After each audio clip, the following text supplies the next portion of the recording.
welcome back. We are doing a series on supervisor mistakes we made and how you, as a next generation supervisor, can avoid those mistakes. Our mission at Hacking Music is to add value, more value than anybody else. So whether you're part of the sync school or part of the supervisor sync community or somebody who's just interested in sync, we just want to share out some of these mistakes and talk about them transparently so that you can see around the corner and start to use these as you're beginning your supervision career. So this is a super ninja tool. It's kind of nuanced and kind of specific. We call it being too precious.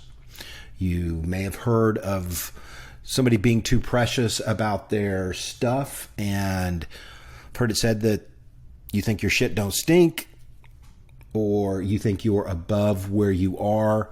So we want to get a handle on this idea of being too precious, because it is a tell of your professionalness and kind of where you are in the hierarchy in the food chain of music licensing, both on the licensing side, the sell side, and on the buy side, the music supervision side.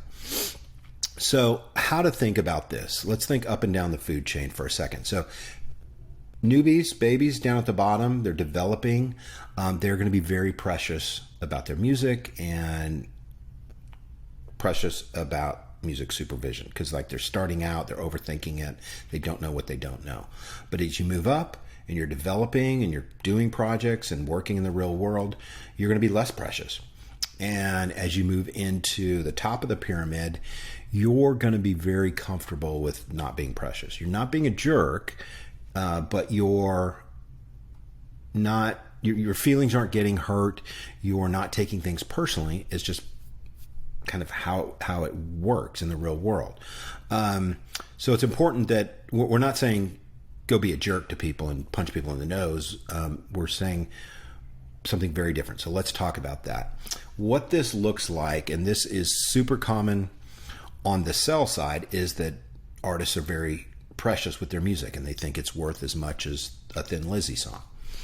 That is a super common thing that we see all the time. And on the buy side, the supervisor side, what this looks like is a little bit different in that they don't have the clarity and the directness in their words. Okay.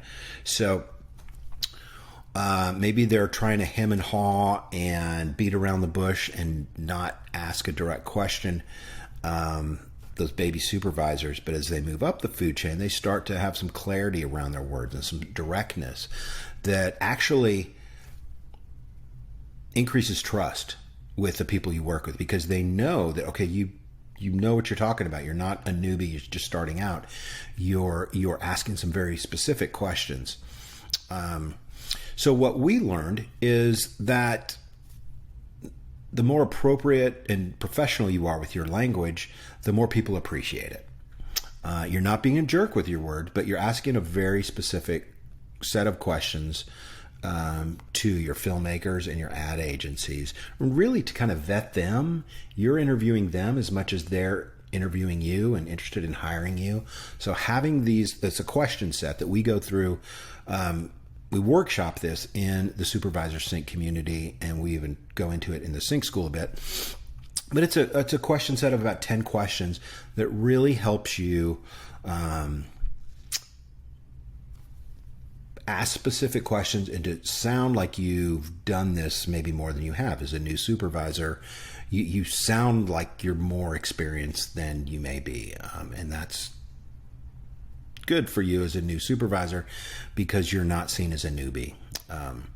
So how to not be too precious. I want you to start to think about and assemble your questions for your clients, the filmmakers and the ad agencies that you talk to. You want to bullet out 5 or 6 questions that you will ask every time. You want to be direct, you want to be clear, and you want to be specific in your questions. So this is what we call how to not be overly precious with what you do, how to not take things personal, but how to have a real direct, accurate, appropriate language in talking both on the buy side and the sell side of music licensing. So that's what I have for you in this video. It was a mistake we made early on, like the first 7 or 8 projects we worked on, we were real squishy. We were kind of overly precious. We wanted to, group hug, kumbaya everybody. But what we found was exactly the opposite, is that when you're direct and appropriate in your language, you get hired a ton. So that's what I have for you